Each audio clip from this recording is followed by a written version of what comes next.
Recording. Hello, humans. I haven't made a video for a while, but here is a new video. I'm going to be speaking at a conference, and my topic is Did Doctors Divine? And so I'm recording this to see how long it is, but also after the conference is done, then I'll post this for your viewing. And so here is my question. Did ancient doctors of Chinese medicine use divination to figure out diagnosis or treatment or prognosis? So, I've been um, like translating for more than 30 years. Chinese medicine stuff. Of course, I'm better now than I was 30 years ago. But in all this time, I've been looking for stories or for, methods of medical divination that were used by doctors. And yeah, I found medical divination methods, for example, in plum flower I Ching, you can divine and come up with medical answers in lots of types of divination. You can, ask medical questions. However, I really, in all of these years, I have not found a written record of an ancient doctor during Imperial China actually doing a divination. So they may have divined, but they didn't admit it. They didn't write about it.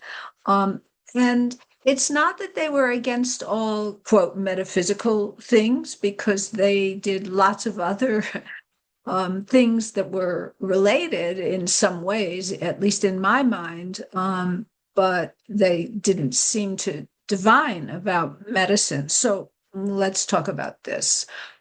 Um, I want to talk about a few terms to make sure that we're on the same page about this topic. So there's a term, xuan shui, which, today is often used to mean metaphysics, but it's been used, over time to include a lot of different things. Literally, xuan is dark, but it also means like obscure and profound and secretive and these kinds of things. And shui is knowledge or studies. So this is a study of mysterious or profound things. And today, you often see it translated as metaphysics, but it includes spirituality, mysticism, religious rituals and arts, and that kind of stuff, but also cosmology, which Chinese medicine, of course, talks about heaven and earth and so forth. It includes divination, astrology, feng shui, and all that kind of related stuff. And so it's a big general term, kind of for things that are a little, have an intangible nature to them. I don't know. Another thing I want to mention briefly, we'll get to the more interesting stuff, but I just want to make sure we have some terms here, okay? Sometimes you come across the five skills or the five arts, and they're listed in Chinese as Shen or mountain, Yi or medicine, Ming or fate, Xiang or physical form, kind of, and Wu, Boo, divination. And, you know, looking on the internet, apparently this is a relatively modern term, the five skills or the five arts. And it may have been a Japanese thing. Shan refers to cultivation because people would go sit on a mountain and meditate and, be a hermit, so forth. So different types of cultivation. E, of course, is medicine. Ming is fate, but it refers generally to fate calculation, like, including calendar arts to do an astrology chart or, something like that to figure out what's going to happen with my life. Can I be rich? Can I pass the imperial exams? That kind of stuff. How long will I live? Xiang is like face reading or looking, in feng shui, there's some calculation aspects that people use, but there's also, of course, form feng shui, where you look at the land and see if the land is harmonious and helps gather good qi and so forth. So it's looking at physical form. It would include palm reading and other kinds of stuff like that. And Bu is divination, which I'm going to be talking about what is divination in a minute. But the thing is, as a Westerner who didn't grow up with any East Asian culture, when I first went to Chinese medicine school, I really didn't know very much about Chinese culture. And so one of the things, that I thought is, well, of course, all doctors do feng shui and divination and astrology and all of this stuff goes together. And then you see this list of 5 things and you think, oh, if I'm going to be complete, I need to do all 5 of those. But it really turns out in East Asian thought that a lot of times these are looked at as totally different career paths. So they're related because they're a certain type of skill, but you are not going to learn all 5 in detail because I mean, you could spend your whole life studying medicine and never get all of it done. You could study your whole life, practice divination your whole life and still get better and better as you go. And if you try to do everything, you're going to be a jack of all trades, master of none. And in East Asian thought, it was not that a person had to do all of these. Of course, some people are extraordinary and have so much talent and so much capacity that there may be some people who are really good at a few or all of these. But for the average person, it's probably better to go deeper in one thing, and we can know a little bit about the other stuff, but, you just scatter your brain if you try to learn everything. Okay, so then divination, that brings us to divination. I assume you know what medicine is, so I'm not defining that one. Appended sentences, Shitsa Zhuan, which is one of the commentaries attributed to Confucius on the I Ching, and it says divination serves to know the future. And so that's kind of the basic idea, is that you want to predict the future using methods that aren't just like what's the statistical probability, but you're using kind of Shui Shui methods. You're using methods that are somewhat, I hate the word metaphysical, but yeah, something like that. So in Chinese in general, the term for divination as a general thing is this Jianbu. And you might define it as divination practices involving various methods to predict future events, to understand omens, or to gain insight into your own fate or somebody else's fate or fortune. You're looking for guidance to understand circumstances and make informed decisions by tapping into something that goes beyond the normal human abilities. So it includes divination, includes things like interpreting signs and omens, like, if you see, like they used to think eclipses were a really bad omen or something like that. Also, it could include, divination tools like, throwing coins or using stocks for the I Ching, or divining with cracking the tortoise shell, or there's so many other methods. And then there's a lot of calendar methods of calculation, including, astrology, like 4 pillars or 8 characters, whatever you want to call it, Batsa or Zui Doshu, or, the calculation aspects of day selection, maybe, but with day selection, you're not really predicting the future. You're determining if a day will be good or bad for something, but that's not saying this thing will happen. So, a lot of calendar arts are not really divination. So, then, there's all kinds of, phrases that use bu or jan, And so I gathered a bunch of them. There's phrases for tortoiseshell and yarrow divination. This character, Boo, was originally tortoiseshell divination, and calculation, divining through calculations like astrology, using the 8 trigrams to calculate.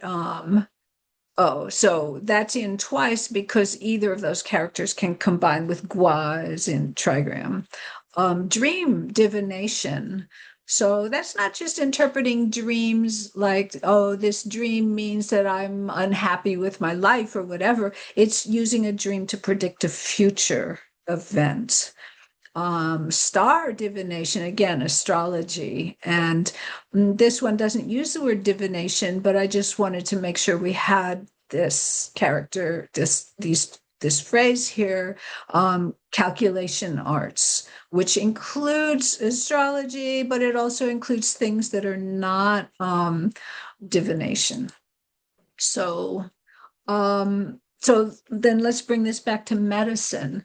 I've spent, as I said, more than 30 years translating stuff in medical books, translating whole medical books or, passages from medical books of stuff that interests me. And I'm always looking for stuff related to, Xuan Shui, to, divination, to 8 trigrams and I Ching theory and so forth. And so, I've really kind of kept track of what kind of stuff is in the medical books.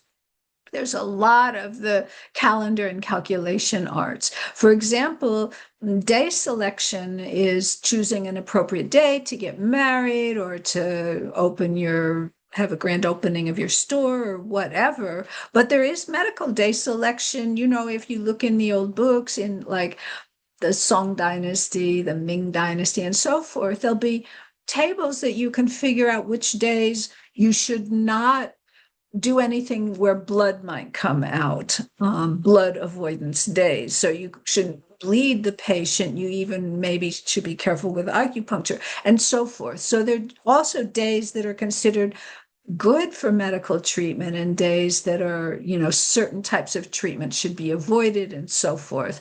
But that's not really a prediction of what's going to happen. That's just telling you, oh, it's just like if oh, Sundays aren't good for going to certain stores are closed on Sunday. That's not a prediction. That's just like what's up on Sunday. And so medical day selection is, like that. It's not predicting an event. It's just telling you the quality of the day. There are point selection methods that are calculated through the calendar.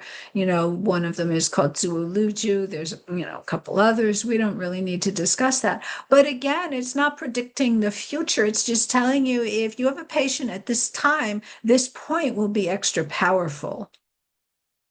Then there's this Wu Yun Lu Qi, which is predictive epidemiology. It was in parts of Suwan, and you could calculate for like different years what the weather is going to be like in general.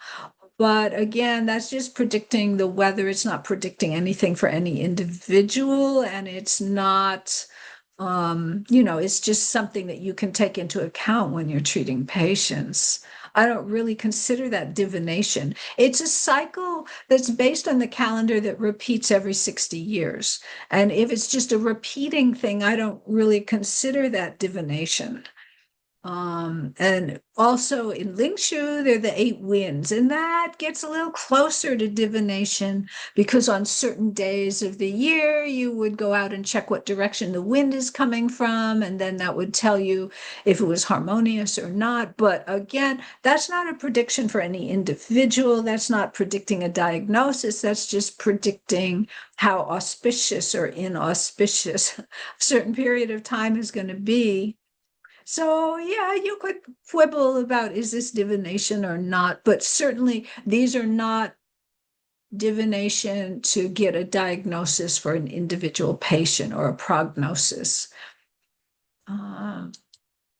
Okay, so those all relate to calendar arts to some degree. And then there's a bunch of stuff that isn't divination, but, is still like Xuan Shui, is still, this intangible stuff. So medical books, some of them do have incantations and even talismans. This is a talisman from Genjo Dacho, for example. But in Genjo Dachang, there are only five, it's a huge book, and there are only five sections that have incantations, short sections, and there's only one talisman. So, 98% of the book is not incantations and talismans. So, okay, there's that, but that's not divination. Books, some of them talk about ghost possession or spirit possession and getting rid of ghosts and spirits. That was to some degree within our scope of practice, but it wasn't a big deal again. It's just like, today, if somebody had what we would call schizophrenia or mania, then it was looked at to some degree as ghosts or spirit, or at least the patient and their family might believe it was ghosts and spirits. And so, actually, there's evidence. I've got other videos about that of doctors that don't necessarily believe it's a ghost or a spirit, but they do some ritual stuff because the patient believes, and it's psychologically useful for them to believe that the ghost was exorcised. Dream interpretation is in Neijing, but it's really based on five element theory and correspondence. It's not a prediction. Like if you dream of fires, then it means heart. There might be a heart problem. I don't know. I don't count that really as divination. It's not like dreaming. If you dream of a fire, that means in 5 days your house will burn down. That's a different thing.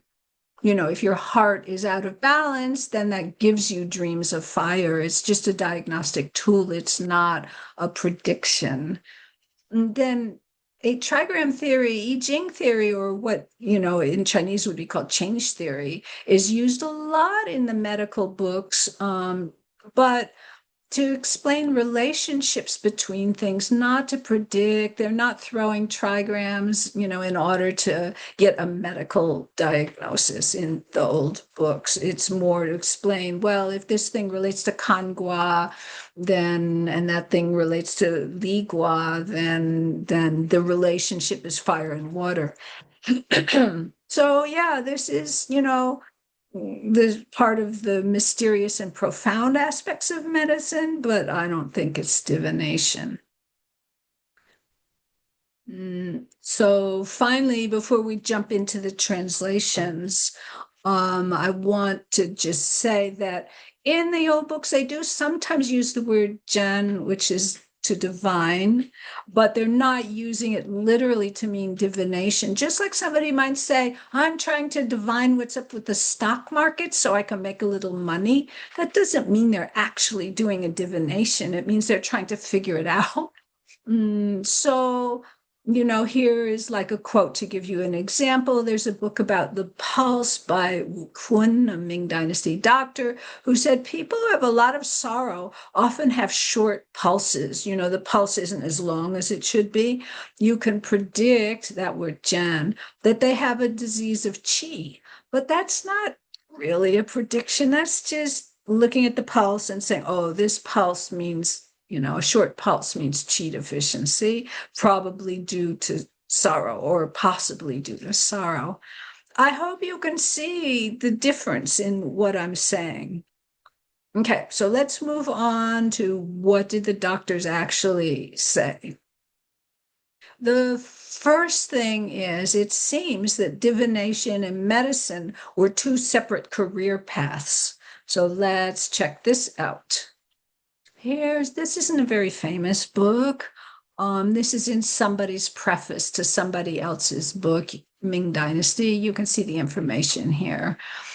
So he's telling his own story, this person. A scholar born into a minor branch of the family can't set his will on becoming a high official. He's unlikely to be chosen. Nor can he live a life of seclusion and leisure, like become a hermit or just lie around and do whatever he feels like, because he's a minor branch of the family. They don't have a lot of money. So if he can make himself invisible to benefit others or to pass for a commoner and promote the Tao, if he can develop these kinds of skills, then he can often gain recognition. So, okay, if you can get some, superpowers, then that's a good thing. Historians listed biographies of Fangji, which Fangji are practitioners of technical skills. It includes medicine, it includes divination, it includes other practical skills, but it often does have kind of a bit of a supernatural feel to it. So historians listed biographies of these practitioners and diviners of the calendar arts, and also Gong, who was an early Han Dynasty doctor. These biographies, they were all mixed together. So in other words, in the old books, at the time of the Ming Dynasty, people who practiced calendar arts and divination and doctors were all listed together as if, there were similarities in their professions. So when this famous Han Dynasty librarian collected the Imperial Library, he had a list, and that list survived, even though the Imperial Library didn't survive, but his list survived. And he included divination texts and medical formula books in his list. So you can see that divination and medicine were both kind of accepted. One of them decides uncertainty through portents. That's divination, helps you figure out what you're uncertain about, while the other saves lives in danger. Of course, that's medicine. So he set this up. He's saying, like, gee, these are okay things to practice, for a profession if you're not rich and noble and a high government official. And so he asked, should I study medicine or should I study divination? And he chose medicine. And so you can see from this, he thinks they're two separate things and he has to choose one. So one reason I feel why doctors didn't divine was because that was a different job. And so you sent somebody to a diviner if you thought they needed a divination. That's not in your job description, just like a doctor and a lawyer are two different jobs. So a doctor's not going to give the patient law advice. They're going to send you to a lawyer. And here, is the same. Here is another text that from the Song Dynasty, so a lot earlier. In ancient times, those who were not in the imperial court had to have something to do. So they needed to engage in either medicine or divination. And therefore, this famous guy retired from the court to practice divination, and another famous guy retired to practice medicine. However, divination predicts good and bad luck, and medicine has cause and effect. If you're not proficient in medicine, it's better to retire to divination. So here again, these are two different career paths. They're telling you you choose this or you choose that, but he's giving medicine higher status. And that's going to be a common thing that many of the doctors we're going to see treat divination like it has value, but a diviner has less high place in society. A doctor has a higher place in society. Of course, things might vary in different time periods, but generally this is true. Here's another thing from the Qing dynasty, so relatively late, although it's the beginning of the Qing dynasty, establishing the fate of everything under heaven. What? Lies in agriculture. Yeah, that's what it says because you can't live. Ming can include life. So Ming Men is life gate. So establishing the life of everything under heaven, maybe I should fix that, lies in agriculture. Resolving the doubts of everything under heaven lies in divination. And entrusting life and death of everything under heaven lies in medicine. So he's kind of laying out agriculture to give life, divination to resolve doubts, and medicine to treat life and death. These three are the great pillars of the world, so the ancient kings did not dare to neglect them. And again, it seems like there are three different categories. So yeah, that's my first point, is that divination's a different career path than medicine. So that's one reason that doctors didn't really write about doing their own divination.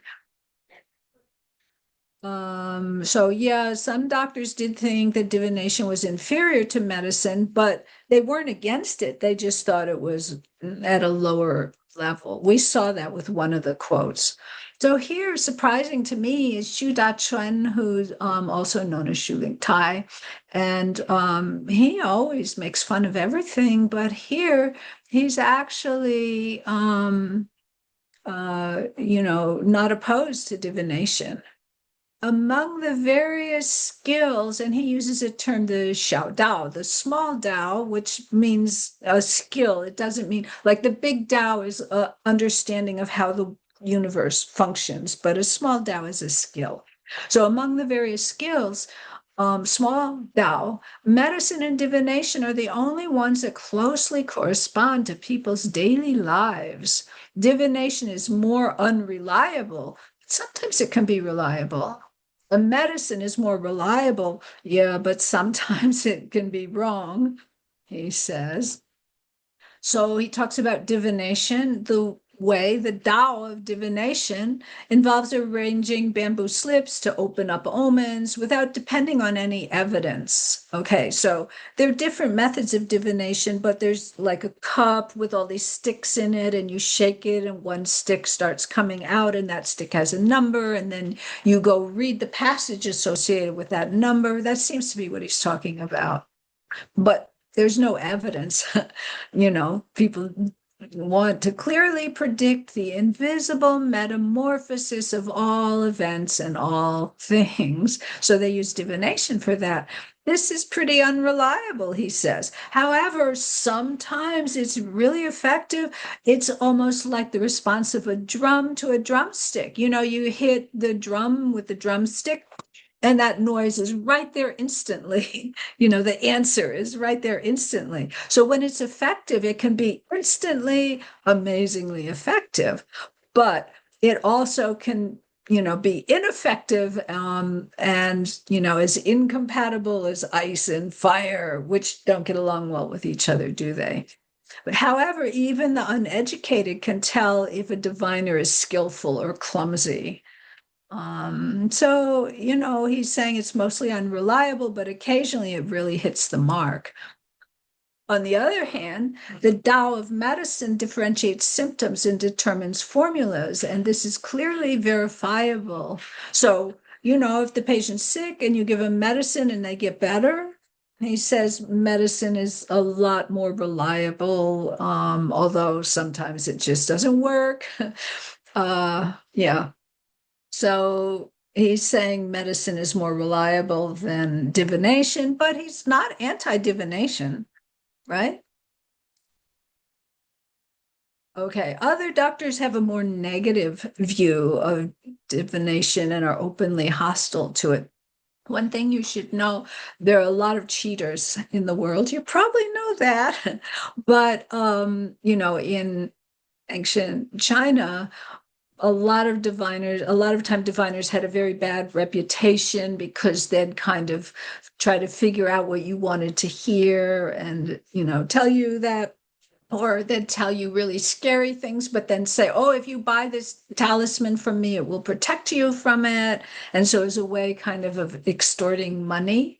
But some doctors were also, not very legitimate. And so, you really wanted to get a recommendation from someone you trusted to know that you had a good doctor or a honest diviner. We'll see honesty of diviner here more later. So here's a Qing Dynasty book. this guy really hates diviners. It's a book, well, it's a section of a book about childbirth. Okay, the whole book is not childbirth, but this section is. One should not seek divination or fortune telling when approaching childbirth. Listening to those opportunistic shamans deceive and intimidate turns good fortune into bad. They'll tell the pregnant woman what prayers she must offer to the gods, which Buddhas she should make offerings to. This causes her to worry, to doubt, and to fear, and to dream of danger. Her true chi will become constrained and will not relax. She'll be so anxious and tense, so her chi won't move well. And then when it's actually time to deliver, even if everything is really okay and it should be an easy birth, because she's so anxious, she'll make it into a difficult birth. Not on purpose, but if you're really anxious, then your chi doesn't move right. And if the chi doesn't move, how's the baby going to move out? This is a separate passage of the same book. He says, practitioners of divination, Kanyu, which is an old name for feng shui, astrology and face reading, as well as shamans, whether they're male or female, they all cheat foolish people to make a living. Scholar physicians are deluded by them. This frequently results in misfortune. And I'm not just talking about childbirth. Even though I ranted about childbirth before, now I'm talking about in general. This is bad. Stay away from this category of people. So you can see he's obviously not going to practice divination. He thinks it's fakery.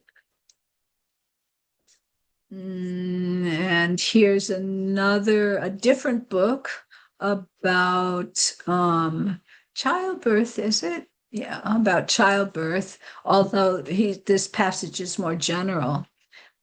I found this one really interesting. Whenever somebody gets sick, they often seek a divination to ask whether their luck is good or bad. Will they get better? Will they die? What? At the same time, then they ask the diviner which direction to go to find a doctor who can cure them and which surname the doctor should have. So they're divination methods that will tell you, oh, if you want to be cured, go to the north. Or if you want to be cured, go to the southeast, depending on the divination. Plumflower I Ching will do that. And also, there are divination methods that will give you the surname of the doctor. Like you should find a doctor named Li, or you should find a doctor named Zhu, or you should find a doctor named Wang. So there are divination methods like that.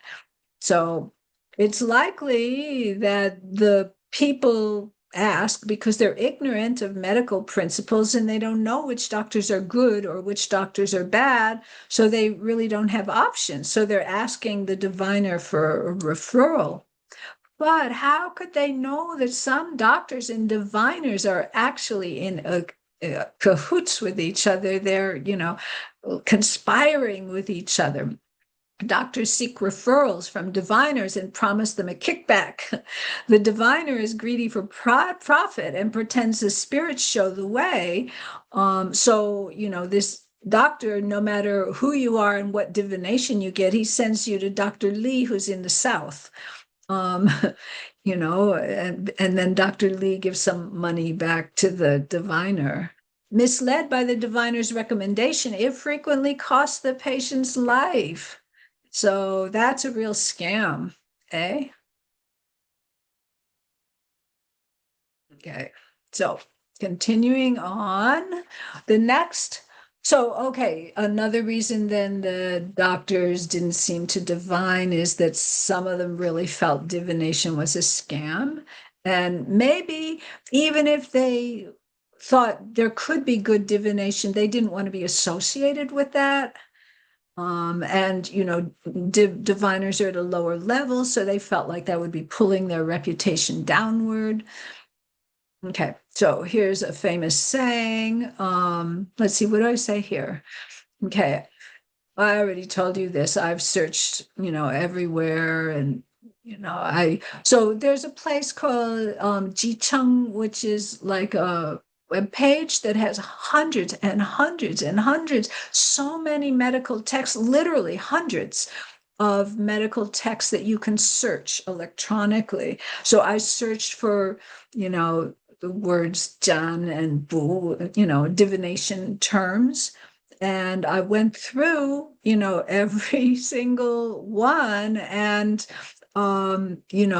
what I found is like, doctors are not divining, even though there are hundreds of medical texts searching through.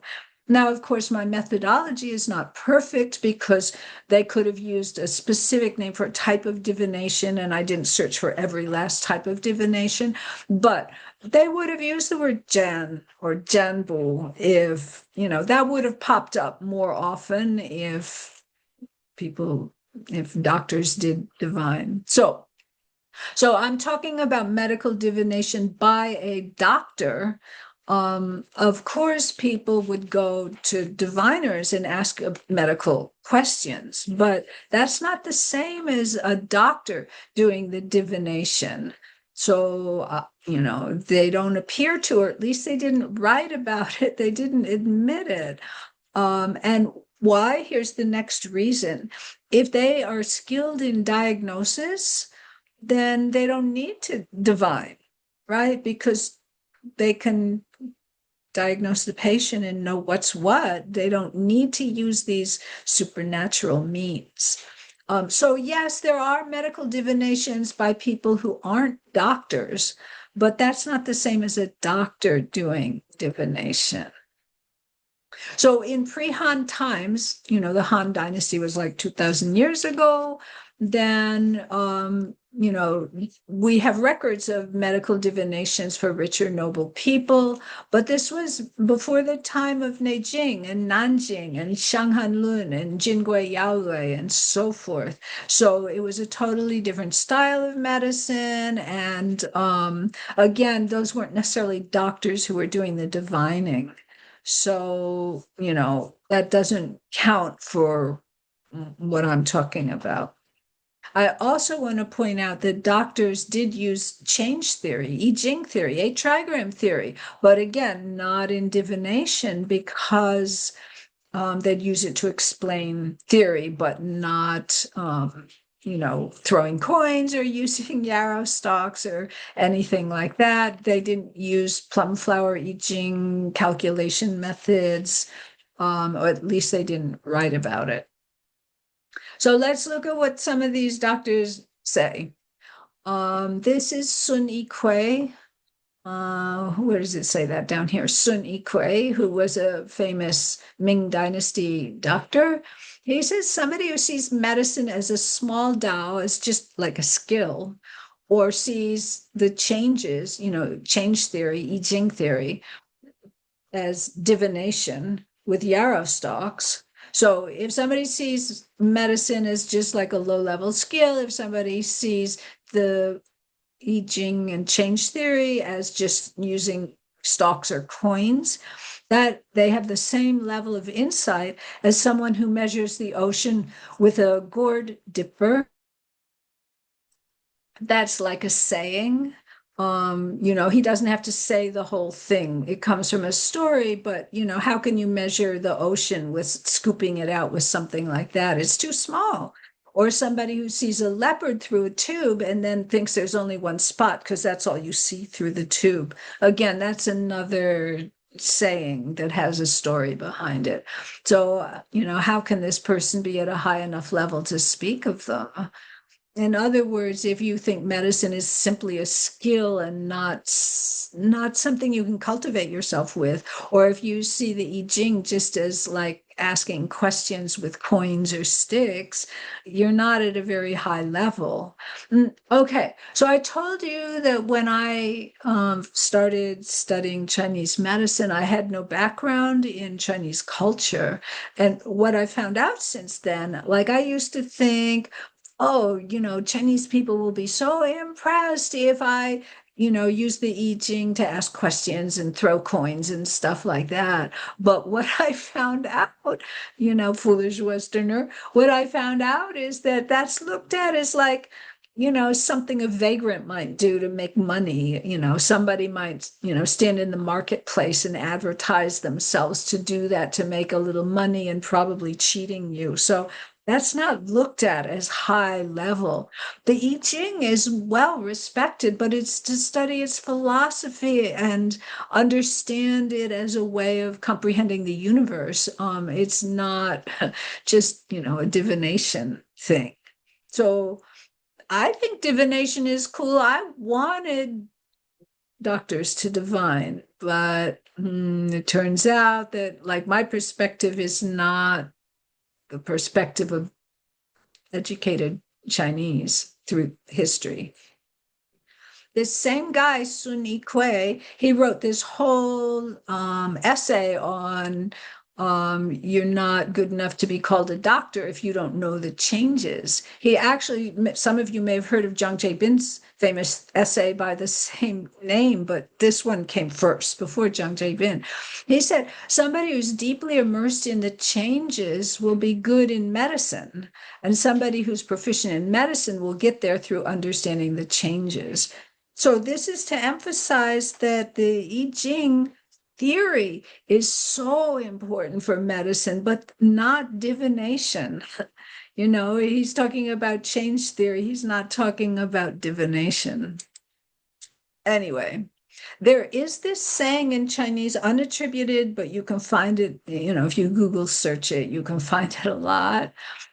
Someone who is good at change theory, doesn't need to divine. And so the idea is that, like, if I've really studied the I Ching and I understand the fluctuations of yin and yang, and I understand heaven and earth with humans in between, all this has to do with change theory. And if I understand all of this, then I understand how things work, including how the human body works. And so once I already understand that, I don't need to ask questions in some mysterious way because I already have this understanding of the Tao or of the laws of physics, however you want to say that. So, if somebody has studied change theory a lot and then they become a doctor, like Sun Yikui said, that if you're going to be a good doctor is because you've studied change theory, then you don't need to divine. Yeah. uh there's also another saying, if there's no uncertainty, there's no need to divine, or if there's no uncertainty, don't divine, right? So why ask a question of the universe if you already know the answer? And here's the thing, that for us as doctors, we're supposed to really develop our skills with diagnosis, pulse diagnosis, facial diagnosis, tongue diagnosis, asking and listening and smelling and palpation. And if we're good at that, then we can come up with a diagnosis that's accurate, and we don't need to divine because we're not uncertain. So actually, what this means to me is that if I, as a doctor, want to divine, it means that I have uncertainty. And then how good a doctor am I if I can't even diagnose my own patient? So again, I'm not saying doctors didn't divine, but they didn't admit it, because admitting that you divine is admitting uncertainty, is saying my skills aren't good enough to deal with this case. Yeah, sometimes doctors did express uncertainty in a case, but eventually they figure it out through logic methods. Of course, Chinese logic methods, but through logic methods and not through divination.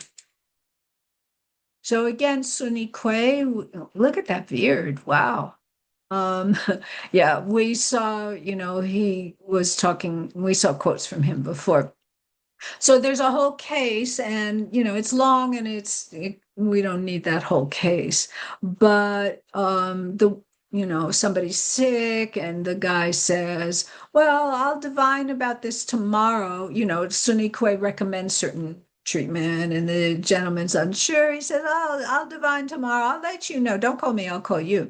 And Sun Yikui replied, "Divination is used to settle uncertainty.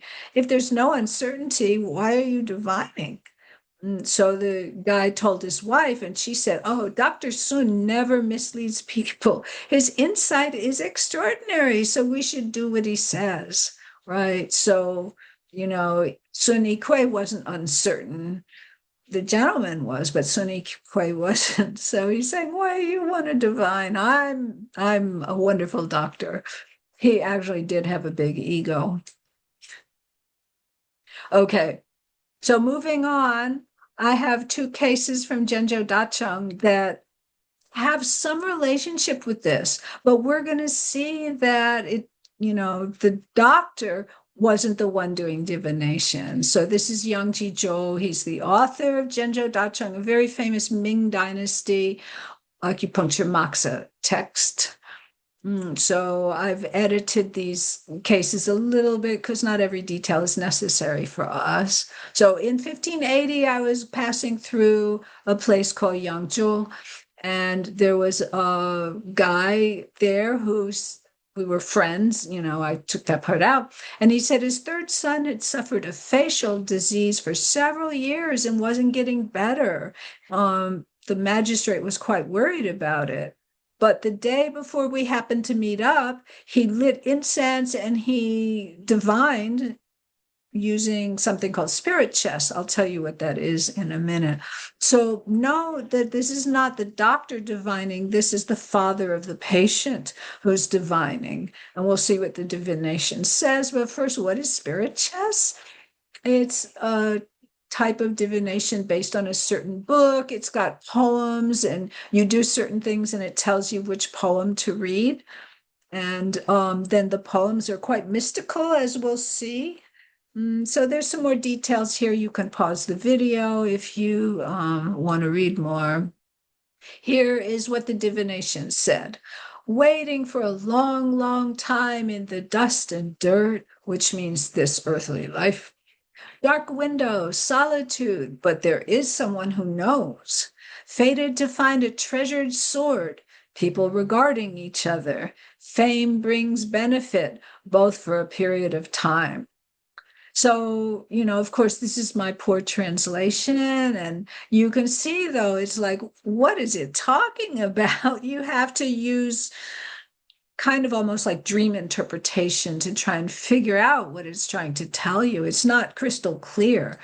But the father said that there was an interpreter at where he asked it, and that interpreter said, the word treasure, any word in italics, is a word that was in that poem. Sorry. The treasure means a valued thing. Sword is a sharp thing. Your son can recover when you meet a valued person. Okay, treasure or valued person. Today, okay, so that's what the interpreter said. And now Master Huang, Magistrate Huang, is saying, today, you and me, Yang Jizhou, author of Genjo Dacheng, today you and I are regarding each other, which was a line in the poem. I know you're skilled in acupuncture, which is sharp, like the image of the sword, right? Disease recovery has a time period. Okay, so what Magistrate Huang is saying is like, oh, you are the answer to this divination. You are what the divination was talking about. And what Yang Jizhou is saying is, aren't I cool? Even, the gods tell people that I'm a good doctor. So anyway, Yang Jizhou needled his son with certain points that have to do with the face, and applied moxa to stomach 36. And, it sounds like this might be a child, but eventually, Yang Jizhou took care of him and he recovered. So here we can see a divination that emphasizes how wonderful Yang Jizhou is, but Yang Jizhou, the author, the doctor, didn't do the divination. There's a similar story in this book, not a famous book, but a similar story. And I'm just going to summarize it. But a patient sought divination in a temple because he was sick. He obtained the 16th sign. You know, there's probably those sticks where you shake them and they're numbered and one comes out, and then you see the number on it, and then you go check in the book. And then in the book, there's going to be a text that goes, with each number. Okay, and so he obtained the 16th sign, which indicated, the text said his body is strong and that he could live if he got the appropriate treatment. And so he got treatment, he recovered, but then he got sick again. And now it was even more serious. So he divined again, and surprisingly, he received the exact same bamboo slip with the same number. So he found the doctor whose book this is, and that doctor treated him and he recovered. So again, it's not the doctor divining, and the doctor is reporting this to show how special they are. Even the gods and spirits send me patients. Yeah. Here's the second case from Genju Dachang that I wanted to talk about. In 1579, and again, I've edited it, irrelevant details. I was passing through Linluo Guan when I met an old acquaintance of Mr. Song, and he said, yesterday I had a dream, and in it there was like a Taoist adept, a person who is like a skilled Taoist. We arrived at my house and chatting with each other, and then we separated. Today, I'm face to face with an old friend. The whole family is very happy. So he's kind of implying that this Taoist practitioner who's like really skilled is Yang Jizhou, the author here, and that the dream is coming true. And he goes on to say, last year, my oldest son developed a glomus disease. That's not really important what it is. But anyway, the oldest son got sick. The immediate cause was that he failed the imperial exams and became depressed. That's like really hard to keep failing the exams. The disease got worse and medicine was not effective. What can I do about it? And so Yang Jizhou replies, oh, I can fix him just like that. The gentleman was astonished and said, if this is so, then my son will be happier, but also my old mother. And Yang Jizhou comments about how filial he is and that the gods must be inspired by him. So they sent him dreams that come true. So I immediately needled points such as liver 13 on the son, and he gradually started to eat and drink, and his body relaxed, and the lump kept decreasing. So he spent several days with the family and friends. They're traveling, and eventually they reach a temple that's called the Temple of Lu Dongbing's enlightening somebody named Lu Sheng. So it was hard to bear parting, but we separated. Now, that's the end of the story, but what you would know, what I didn't know and had to look up, but if you were, educated Chinese, or some of you are sorry, hold on. Or some of you are probably, familiar with stories about Lu Dongbing.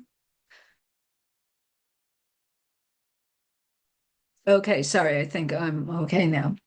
Anyway, here's this story of this Lu Dongbing enlightening Lu Sheng. Let's see what the story says. Lu Dongbing is one of the 8 immortals, and so this guy Lu Sheng failed the exams during the Tang Dynasty. Oh, can we see a connection already? Because the patient in Yang Jizhou's story failed the exams. So he was in an inn and he was complaining to some old guy about his hard luck. And the old guy said Lu Sheng should follow the Tao. And Lu Sheng wasn't impressed. It's like, nah, I gotta pass those exams. But while they were waiting for the food to arrive, the old man offered Lu Sheng a pillow, and Lu Sheng fell asleep and dreamed he passed the exams. Yay! And that he received all kinds of honors. Yay! But after that, the rest of his life went by. He had ups and downs. It was mostly a good life, but it had its moments and so forth. But then he woke up, and even though he had lived his whole life, he saw the food wasn't even ready yet. So, like in 5, 10 minutes, he dreamed his whole life. And then he understood that life is just like a dream. So the old man was this Lu Dongbin, sorry. And so Lu Sheng was now impressed and gave up his pursuits and followed the master. And so this is really a message for the son that like failing the imperial exams is not the end of your life, and you can have a good life, and why not follow the Tao and so forth. And so, that's the kind of thing that like when you're translating stuff, you really have to research these things to see why is he even mentioning this temple. And now I know it's the moral of the story. But again, this was based on a dream. The father of the person who failed the exams dreamed. And then Lu Dongbin's story has to do with a dream. So, but the doctor didn't divine, but he was okay about accepting the results of the divination. Okay, this is the last section. I know this is kind of long. Anyway, I think, two cases where a doctor used a shaman, but actually this kind of shows how dishonest the shamans could be. They could be bought off, and how the doctors don't necessarily take them seriously, but the patients do sometimes. So this comes from a book by Wang Ji, but it's actually not his case. It's a case that's attributed to an earlier famous doctor. So a girl and her mother really loved each other. They were so close. But after she got married, then her mother died, and the girl went into mourning, and she became ill from just wishing she could be with her mother. She became totally depleted. She was listless and exhausted, and all she wanted to do was sleep. She was also irritable and felt, tightness in her chest and diaphragm. She was weak and weary every day, and medicine just was not helping. So this is Han Shiliang's case, and he observed her and he said, oh, this is due to thought. I want to point out that, thought is one of the 5 emotions in Chinese medicine associated with the spleen, but this word has a wider range of meaning than just thinking. It also means longing for something or pining for something, just wasting away, wishing you had that thing. So this disease is due to longing, but that also means spleen and so forth. But herbs can't cure it. She needs some kind of fulfillment. The spleen part explains why she was so tired all the time, but herbs aren't going to fix this longing. So the wife had complete faith in a shaman. The shaman channeled spirits who, she was a medium, and then the spirits would talk and say, somebody's luck or information about them. So Han Shiliang had the husband bribe the shaman and coach her what to say. So you see, shamans were thought of as bribable. The shaman was told to channel the mother and say, this is what she's supposed to say to the daughter, to the wife. In a previous existence, we were enemies. You entrusted your life to me so you could harm me. Because of this, your life overcame my life. I died because of you. Now I'm in the yin realm, and I want to take revenge on you. Your illness is really my doing. When I was alive, we were mother and child. But now that I'm dead, I am your enemy. So the husband, that's what he told the shaman to say. So he came home and he said, "Oh, I'm going out, but why don't you, while I'm gone, why don't you ask the shaman over and ask her about your disease?" The wife invited the diviner who did exactly what the husband asked, tell me about my disease. And the diviner did exactly what the husband asked and said, "I'm your enemy now," as the mother. The wife became enraged and she said, "I became sick because of my own mother. She has harmed me. So why should I keep longing for her?" And then she stopped longing for her mother and the disease recovered. And this is using anger to overcome thought. So anger is wood, thought is, or longing is earth. And in five element theory, wood can break open earth. Okay, so yeah, the shaman wasn't, was like not divining. The shaman was actually acting. Here's the last story. I'm pretty sure this is the last story. A government official heard that his father had been murdered by a thief. He then had intense sorrow and cried for him. And after he stopped crying, he felt heart pain. And every day the heart pain increased and increased and increased. After more than a month, he had developed a lump in his chest. The pain was strong and unbearable. Various methods were ineffective.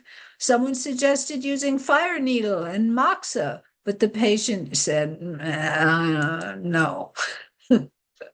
So they sent for Zhang Zihe, who calls himself in his own book, he calls himself Dairen. They sent for Zhang Zihe. He arrived with a shaman. He brought a shaman with him. But then, as the shaman is doing some kind of ritual, Zhang Zihe is mimicking the shaman with like comic words, making fun of the shaman, imitating the shaman, but like, in a comic way. And eventually the patient laughed so hard he couldn't stand it and had to turn away. After 1 or 2 days, the lump below the heart completely scattered. So again, this shaman must have been paid off, because if he wasn't, paid, if he didn't know, he would have just walked out being angry. But like, he allowed this to happen. So again, they were collaborating with each other, I'm pretty sure. So Zhang Zihe or Dairen said, Neijing says that worry binds qi. Joy relaxes and harmonizes the 100 vessels. So it, also says that joy overcomes sorrow. So he has sorrow or grief because of his father, and his chi is all bound up, and joy is the remedy. And this is discussed to some degree in Neijing. I forget which chapter, it might be Suen chapter 5, but I could be wrong. It says that joy overcomes thought, and that thought overcomes fear. And it's all by five element relationships. So, to summarize, why didn't ancient doctors write about divination? I think the reason is that they saw divination as a separate career. It wasn't in their lane, it wasn't their job, it was somebody else's job. Secondly, it was less respectable. Many people believed diviners were cheaters, so they didn't want to be associated with that, or they didn't want to lower their social station by being well known for that.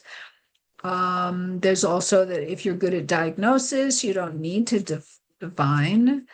Mm, we saw that Shu Ling Tai said that medicine is more reliable and easier to track results. And, I didn't really talk about this before, but there's a famous statement from Confucius, which says, respect gods and spirits, but keep a distance from them.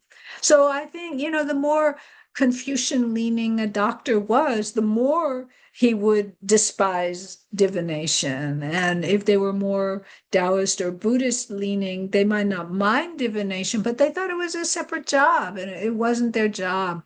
Now, I'm not saying it never happened, but I haven't found a text like that. So if you find a text like that, please contact me. Let me know, where I can find such a text where a doctor themselves actually used did divination themselves. Anyway, um, my conclusion, but you can have a different conclusion, and please don't shoot the messenger. I wanted to find medical divination, but I didn't find it after a lot of research. But my conclusion is that there's no reason you shouldn't play with medical divination, but maybe you should spend your time developing your diagnostic skills so that you don't need to divine. But yeah, divination's fun. I like playing with it. Anyway, thanks. And this is from uh I'm sure I have to cut down this talk, but I'm going to be speaking at this Taoist Gate conference in October of 2025, and I won't post this till after that, because they asked me and I developed this for them. But anyway, that's my talk. Okay. Okay.